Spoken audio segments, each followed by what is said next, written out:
Vous êtes au bord de l'eau, il fait un froid de canard, et votre ligne est plombée au fond. Ça fait 2 heures. Rien. Pas une seule touche. Pendant ce temps, le poisson de votre vie est peut-être en train de nager tranquillement 5 mètres au-dessus de votre appât. Frustrant, n'est-ce pas? Aujourd'hui, on va briser un mythe, une croyance tenace dans le monde de la pêche. Non, en février, le poisson n'est pas toujours collé au fond. Je vais vous expliquer en détail pourquoi les prédateurs les plus actifs montent entre deux eaux et surtout comment vous pouvez enfin les attraper. C'est peut-être la raison principale pour laquelle vos sorties d'hiver se terminent si souvent par un capot. Alors, vous pensez que je raconte des bêtises? Que le poisson en hiver c'est au fond et nulle part ailleurs? Restez bien jusqu'à la fin et on en reparle dans les commentaires. Cette idée que le poisson se terre au fond en hiver, elle ne sort pas de nulle part. C'est une logique qui nous a été transmise de génération en génération.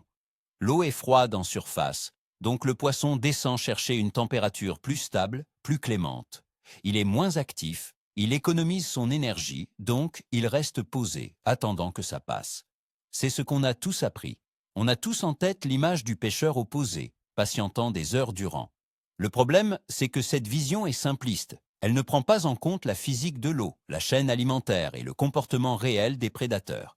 Avec l'arrivée des échosondeurs modernes, on a commencé à voir des choses étranges. Des échos suspendus en pleine eau, des arcs magnifiques loin du fond.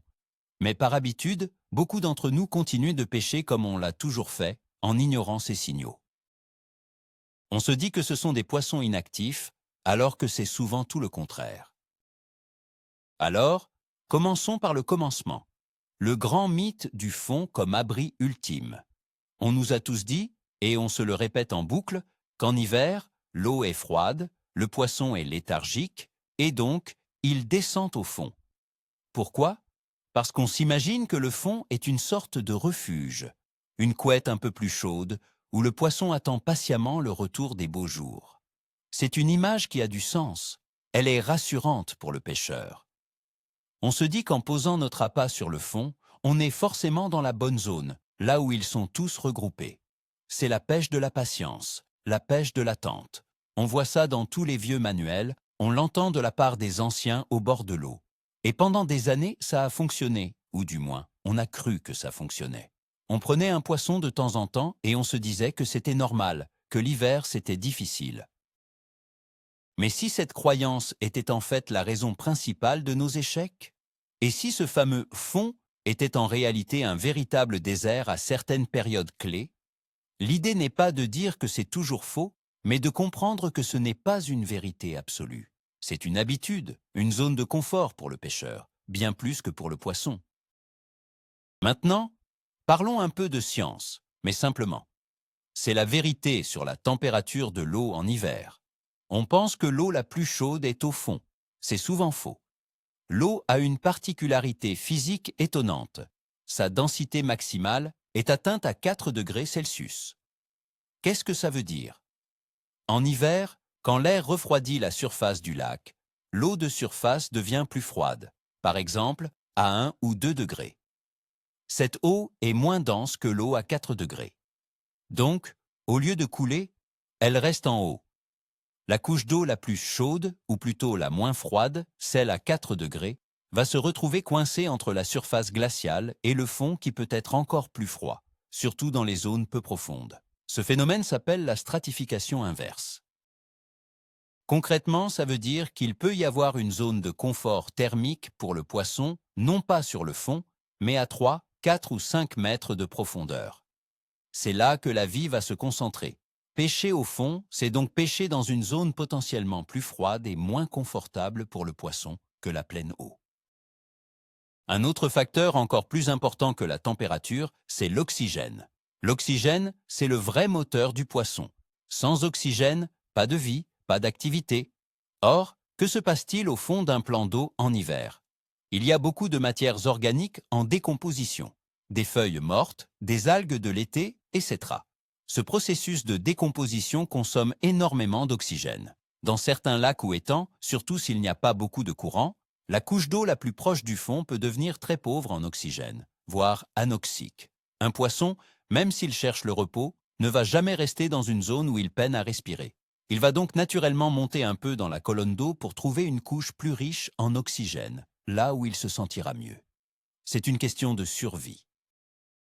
Imaginez que vous avez le choix entre rester dans une pièce chaude mais sans air, ou aller dans une pièce un peu plus fraîche mais où vous pouvez respirer à plein poumon. Le choix est vite fait. Pour le poisson, c'est exactement la même chose. Le fond n'est pas toujours l'endroit le plus accueillant. Et puis, il y a la lumière. On a tendance à complètement sous-estimer son rôle en hiver. En février, les jours commencent à rallonger de manière significative. Même par temps couvert, la luminosité augmente. Cette lumière, même si elle est diffuse, pénètre dans l'eau. Qu'est-ce que cela provoque? Ça déclenche l'activité du phytoplancton, ces microalgues qui sont à la base de toute la chaîne alimentaire. Qui mange le phytoplancton? Le zooplancton. Et qui mange le zooplancton? Les petits poissons fourrages. C'est une réaction en chaîne. Le zooplancton va monter dans la colonne d'eau pour se rapprocher de la lumière, et les petits poissons vont le suivre. C'est aussi simple que ça. Le garde-manger se déplace vers le haut. Un sandre ou un brochet, qui sont des prédateurs opportunistes, ne vont pas rester bêtement au fond à attendre que la nourriture tombe. Ils vont suivre le mouvement. C'est pour ça que les périodes de légère activité se situent souvent en milieu de journée, quand la luminosité est à son maximum. Le poisson n'est pas juste suspendu, il est en chasse active. La règle d'or de la pêche au carnassier, on la connaît tous. Suivez le garde-manger. En hiver, cette règle est encore plus vraie. Un prédateur ne dépensera pas une énergie folle pour une seule proie. Il va se positionner là où la nourriture est abondante et facile à capturer. Et en février, le garde-manger, ce sont ces bancs de petits poissons blancs, les gardons, les ablettes, les petites perches. Comme on vient de le voir, pour des raisons de lumière, de température et d'oxygène, ces bancs de poissons fourrage vont très souvent quitter le fond. Ils vont former des boules compactes, suspendues en pleine eau. C'est leur stratégie de défense et d'alimentation. Ils se sentent plus en sécurité en groupe et ils suivent leur propre nourriture. Penser qu'on peut attraper un sandre au fond alors que les bancs de vif sont 10 mètres plus haut, c'est comme essayer de chasser un lion dans la savane en regardant dans un trou de souris. Il faut lever les yeux, ou plutôt lever sa ligne, et aller pêcher là où se passe l'action. C'est une question de pure logique. Entrons un peu plus dans le détail du comportement de ce fameux poisson fourrage en février. Ces petits poissons sont extrêmement sensibles aux variations de leur environnement. Ils ne se déplacent pas au hasard. Leur migration verticale dans la colonne d'eau est dictée par un équilibre parfait entre plusieurs facteurs. Ils cherchent la meilleure température, le plus d'oxygène, et bien sûr, la nourriture. Le zooplancton, attiré par la lumière, va créer une sorte de nuage nutritif à une certaine profondeur. Les poissons fourrages vont venir s'y coller. C'est pour ça qu'à l'échosondeur, on voit souvent ces bancs former une ligne presque parfaite à une profondeur très précise. Par exemple, sur un fond de 15 mètres, il n'est pas rare de voir la totalité des poissons blancs regroupés entre 7 et 9 mètres. Ils ne sont ni au-dessus ni en dessous. C'est leur zone de vie du moment, et les prédateurs le savent parfaitement. Ils patrouillent juste en dessous ou à côté de ces bancs, attendant le moindre signe de faiblesse. C'est là, et seulement là, que vous devez présenter votre leurre ou votre vif. Il y a aussi une raison purement stratégique pour les prédateurs. Pensez-y, une proie facile, c'est une proie vulnérable. Un gardon qui se cache dans les herbiers ou les roches au fond est difficile à attraper. Il a de nombreuses possibilités de fuite. En revanche, un gardon qui nage au sein d'un banc en pleine eau est beaucoup plus exposé. Pour un brochet ou un sandre, attaquer ce banc est bien plus rentable en termes d'énergie. Il lui suffit de foncer dans le tas pour semer la panique et attraper un individu isolé. C'est une technique de chasse très efficace. Les prédateurs sont des maîtres de l'économie d'énergie, surtout en hiver. Ils ne vont pas s'épuiser à déloger des proies cachées s'ils ont un buffet à volonté suspendu juste au-dessus. En pêchant entre deux eaux, vous ne pêchez pas seulement là où les poissons se tiennent, vous pêchez là où ils mangent. Et un poisson en train de manger est un poisson beaucoup plus facile à leurrer. C'est toute la différence entre une pêche de réaction et une pêche d'attente. Et c'est là que notre technologie moderne entre en jeu. L'échosondeur ne ment pas, mais il faut savoir le lire correctement. Beaucoup de pêcheurs font la même erreur. Ils allument leur sondeur et leur regard est immédiatement attiré par le bas de l'écran. Ils cherchent des échos collés au fond, des structures, des cassures. C'est bien, mais c'est incomplet. En hiver, il faut apprendre à regarder tout l'écran, toute la colonne d'eau. Il faut chercher activement ces boules de poisson fourrage suspendues. Parfois, ce sont des nuages très denses. D'autres fois, ce sont juste quelques points épars. Et surtout, il faut chercher les arcs plus gros qui rôdent autour. Ce sont nos carnassiers. Si vous voyez une grosse boule de vif à 6 mètres de profondeur et que le fond est à 12 mètres, votre leurre doit passer à 6 mètres, pas à 12. Il faut désapprendre ce réflexe de toujours vouloir gratter le fond. Votre sondeur vous donne la carte au trésor, mais si vous ne regardez que le bas de la carte, vous manquerez l'indication la plus importante, la croix qui indique où se trouve le butin. Parlons maintenant des poissons concernés. Le premier auquel on pense, c'est évidemment le sandre. Le sandre est le roi des chasseurs pélagiques, c'est-à-dire en pleine eau. C'est dans sa nature. Même en été, il passe une grande partie de son temps à suivre les bancs de proies, loin des structures. Alors en hiver, ce comportement est encore plus marqué. Le sandre va littéralement vivre au même rythme et à la même profondeur que ses proies. Si les ablettes sont à 5 mètres, les sandres seront à 5 mètres 50, juste en dessous, prêts à attaquer. C'est pour ça que la pêche en verticale ou la pêche au fireball à la bonne profondeur sont si redoutables en hiver. On présente une proie exactement là où le prédateur s'attend à la trouver. Chercher un sandre actif au fond en février, c'est souvent une perte de temps. Les poissons que vous pourriez toucher au fond sont probablement les individus les plus inactifs, les plus difficiles à décider.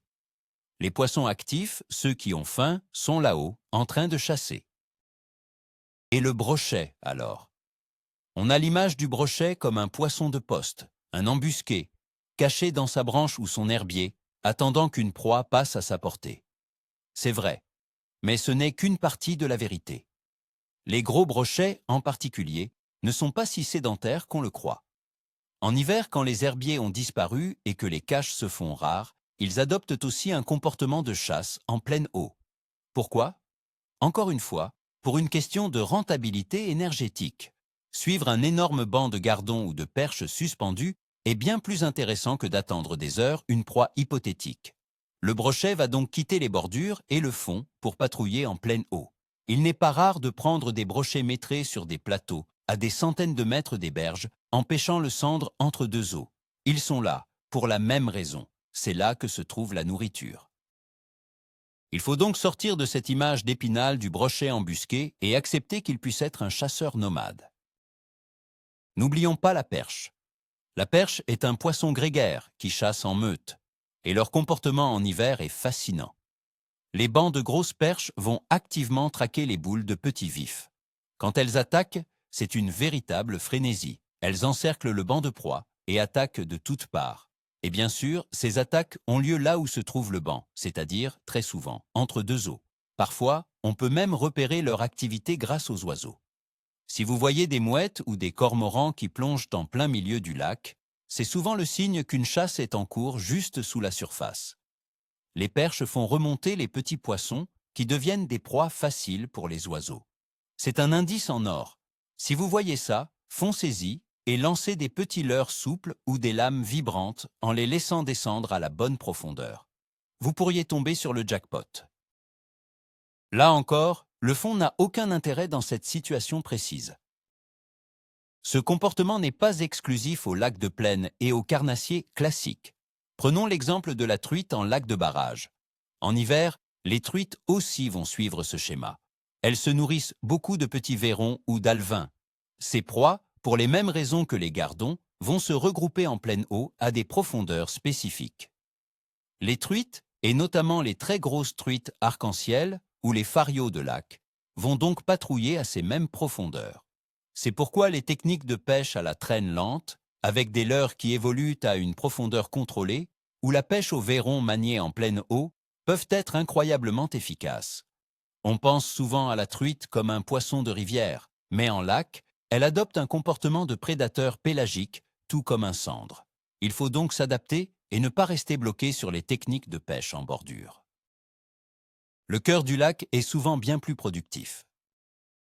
Bon, maintenant qu'on a compris le pourquoi, passons au comment. La première chose à faire, c'est d'arrêter la pêche purement statique au fond. Je parle de la technique classique du vif ou du mort posé sur un plomb, qu'on lance et qu'on attend. Attention, je ne dis pas que ça ne prend jamais de poisson.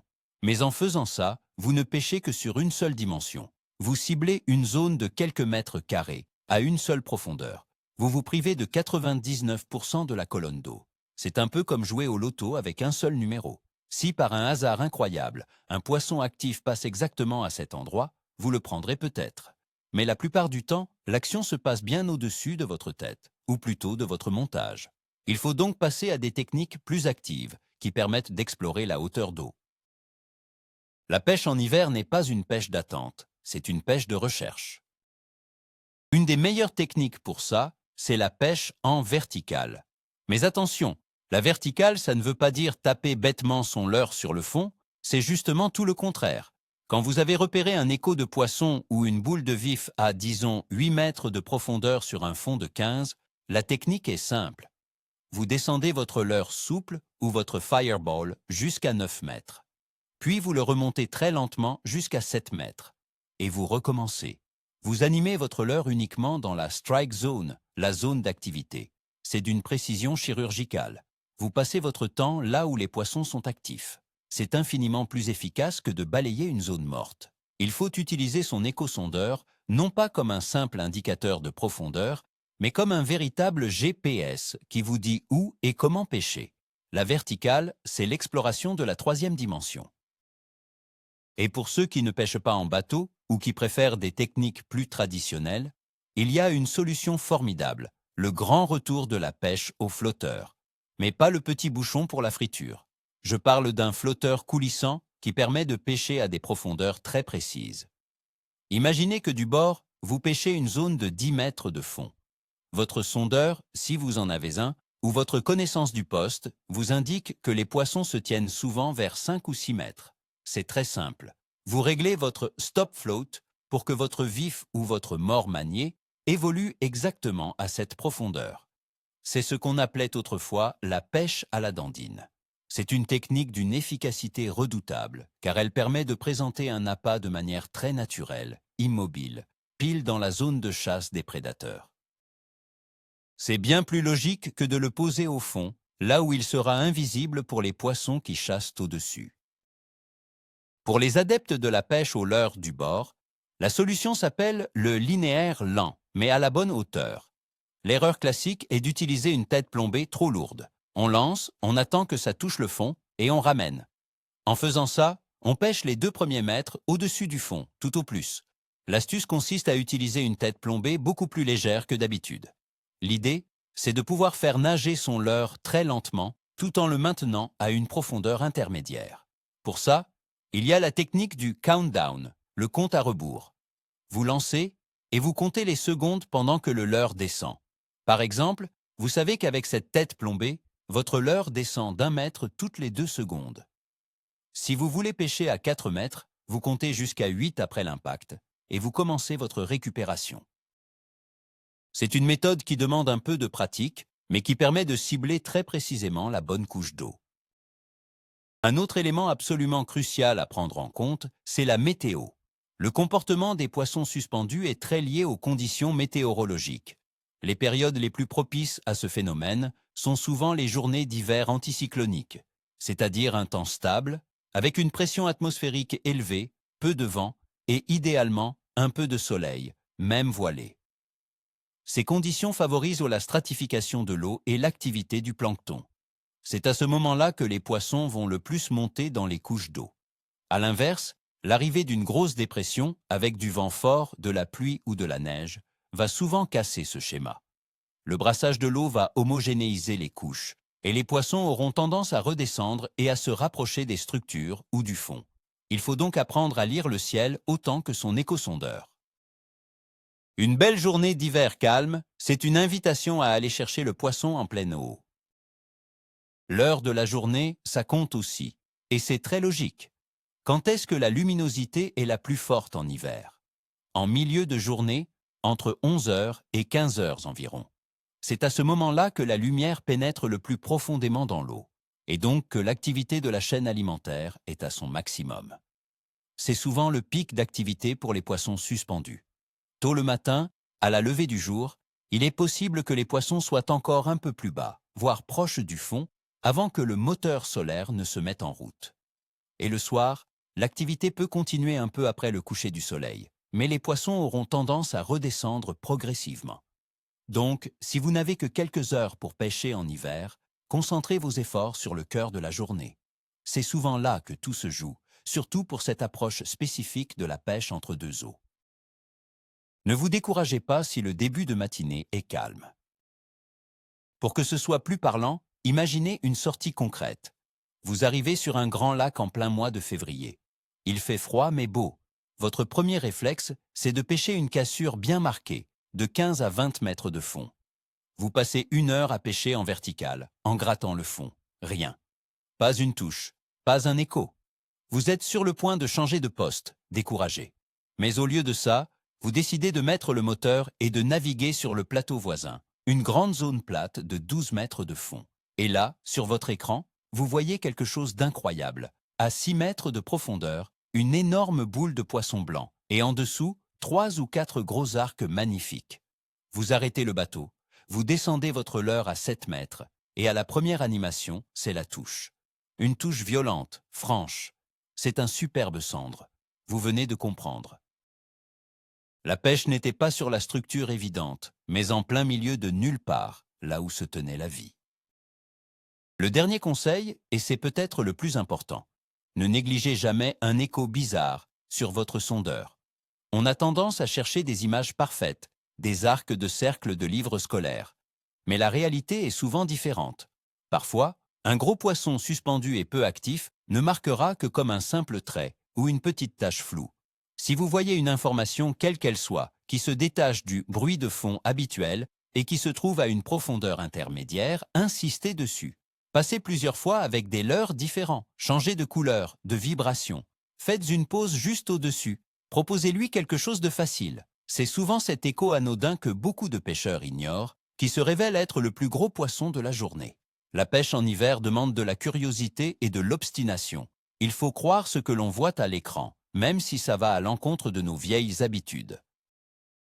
Chaque écho est une possibilité de capture.